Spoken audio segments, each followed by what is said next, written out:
Então, pessoal, aqui está alguns materiais que a gente vai utilizar para esse projetinho. Eu peguei de sucata, é uma base. A base que eu escolhi vai ser de uma chapa de compensado. Eu dei uma lixada nela para deixar ela um pouco mais lisa, para melhor receber as tintas. Para essa atividade, a gente vai utilizar materiais bem simples de ser encontrado em casa, tá? Por exemplo, pedacinhos de madeira, alguns objetos como embalagem.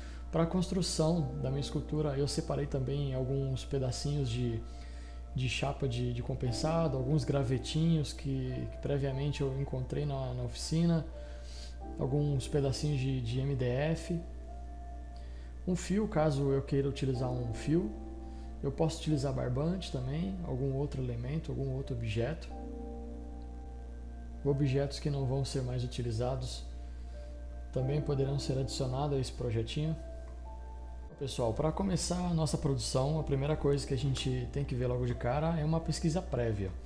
Após a gente estudar toda a questão do momento futurista, de todo o estilo bidimensional, agora a gente precisa ter uma base do tridimensional para começar a ter uma referência de criação.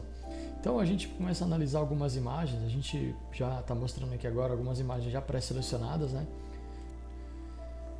Imagens essas que, como vocês podem ver, elas sugerem bastante movimento, bastante simplicidade também. Imagens que às vezes com bastante ângulos, bastante curva, materiais diferentes, né? A gente está vendo aqui no caso de metal, madeira, argila, rocha, com diversos formatos, diversas temáticas, mas todos eles dentro do estilo futurista. É importante fazer essa pesquisa prévia para nós sabermos como que o artista lida com a questão tridimensional, já que o bidimensional, a questão da tinta, da forma, é uma característica muito específica da obra bidimensional.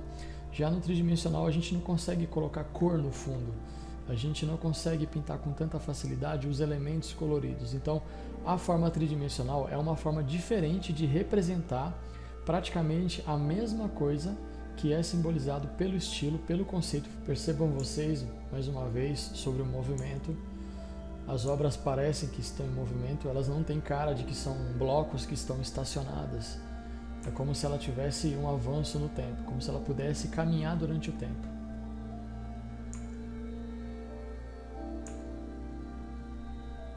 Diante de tudo aquilo que a gente veio discutir agora sobre o movimento futurista, o movimento das vanguardas artísticas e tal, então agora a gente está aprendendo de uma forma prática, ok?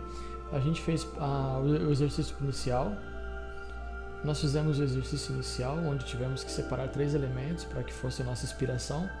Depois a gente fez a fase 2, que foi a parte bidimensional, onde desenvolvemos algumas atividades bidimensionais. E agora a gente está partindo para a parte 3, onde a gente vai experimentar trabalhar com o tridimensional, tá?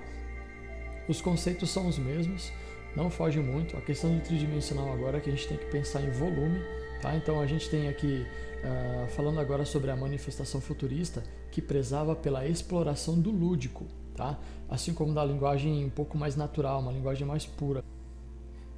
E a gente vai se ater agora na confecção da nossa produção tridimensional praticamente nos mesmos detalhes, tá? Então a gente vai usar aqui, por exemplo, a exaltação da velocidade e da agressividade na arte, tá? Que esse é uma das características dentro do futurismo, tá?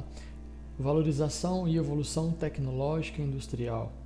Os princípios baseados no futuro, na vida moderna, rejeitando qualquer tipo de relação com o que houve no passado referente à arte, né? Na parte das obras antigas e manifestações anteriores. O uso de cores vivas, bem contrastadas, né, nas pinturas, e a gente vai tentar trazer isso um pouco mais agora para a parte tridimensional também. Lógico que não está descartado uma cor neutra, tá? Ou branco, ou preto, ou dourado, ou cinza, ou tom amadeirado, tá? Então, de uma certa forma, a parte da tridimensional ela é um pouco que liberta dessa coisa das cores fortes. Fica a questão do artista querer usar ou não. Outro ponto importante de ressaltar aqui, dentre as características, né, a gente tem a presença do movimento, e as obras recusam a ideia de imobilidade. Ou seja, você olha para a obra, ela tem que dar a ideia de movimento. muito importante ressaltar sobre o uso das linhas retas e curvas a fim de gerar a sensação de movimento. Sobre as cores, a tonalidade e as cores auxiliam a gerar a sensação do movimento. Então, para esse momento, a gente vai pensar na seguinte questão: qual a qualidade que você admira nas pessoas? Aquilo que vem à sua mente quando a gente fala de pessoas, ainda mais pelo momento que nós estamos atualmente. Como que você entende, como que você enxerga isso e o que você vê que você tem de bom. Então eu acho que o momento certo da gente fazer um paralelo agora de como que nós vemos as pessoas, de como nós vemos o mundo e de como nós vemos para dentro de nós mesmos. Como que é aquilo que a gente lida, como que a gente lida com o conhecimento, com o fracasso, com o amor, com a amizade, com relacionamentos, com o futuro. O que te causa mais medo, ansiedade? O que te causa mais tranquilidade também? Que não adianta a gente falar só de momentos ruins, tem os momentos bons. Então a gente precisa entender agora o que passa na nossa cabeça. Como que a gente vai usar algo do cotidiano para inspiração, para a gente produzir um trabalho e ao mesmo tempo entender o conceito desse momento que a gente está estudando agora, que é o futurismo. Então para isso, esse é o desafio. Pensa, reflita um pouco sobre como que você está passando esse último ano da sua vida. Tenta perceber os detalhes que de você quando acorda, de você quando você conversa com alguém, quando você lê um livro, quando você se diverte, quando você tem atividades da escola para fazer, quando você para pensar no seu futuro, sobre relacionamento, como que você lida com as pessoas que estão à sua volta. Tudo isso, de uma certa forma, ela faz parte da sua bagagem.